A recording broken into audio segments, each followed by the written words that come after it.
Welcome back to Fast Market here on the Schwab Network. It's time for our cash tag segment. Let's bring in Megan Brantley. She's the Vice President of Research at Likefolio. Welcome back to the show, Megan.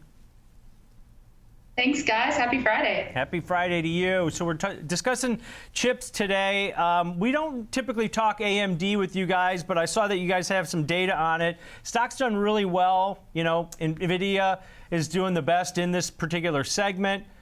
They're innovating faster, but AMD's having a nice year here so far. Do you have the data to back this up?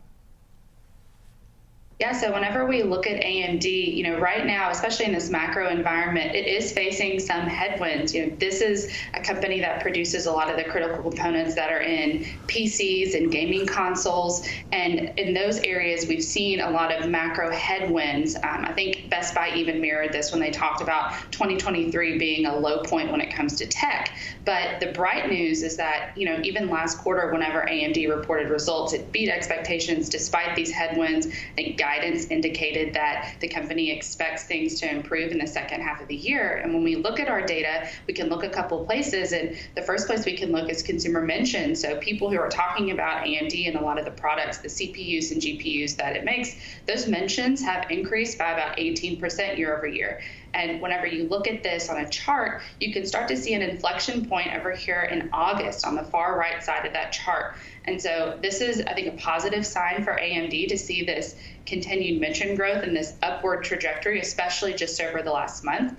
A lot of this is due, at least in our data, to its Ryzen line of CPUs. It's 7,000 series CPUs that it just released. A lot of buzz around that, and a lot of consumers who are even talking about gobbling up its predecessor, its 5,000 series of these products. And I think that speaks to the high quality and high performance nature of the product that AMD is putting out. And the next place we can look is just web traffic. So whenever we look at AMD versus a larger peer like at NVIDIA and even versus Intel, we see AMD is in the upper echelon when it comes to overall, new eyeballs on its site and that web traffic growth. It's up by about 21% year over year, and it's nearly in line with NVIDIA. So for us, these are, two growing and improving metrics for AMD that suggest that it is setting up for a better second half of 2023. Megan, it's almost like you knew what I was going to ask you, because since the Ryzen line came out in 2017, they've cut into Intel's market share. I said the numbers, 18 to 35% of the market share. But Megan, they've got bigger fish that they're looking at here, and they want to get into AI, and they're claiming that their new chip, the MI300X, is the most powerful GPU to date, but it's not out yet. Doesn't start production till fourth quarter 2023. Are you seeing anything on their ability to compete with NVIDIA? Because your data that shows 24% for AMD, 21% for AMD, or 24 for NVIDIA, 24%, 21% for AMD, that's really close. And that means that they're pulling up. So can AMD, which, by the way, that's market share, or the market value is about 1/8 of NVIDIA, can it really start to compete with them come the end of the year when this new GPU comes out?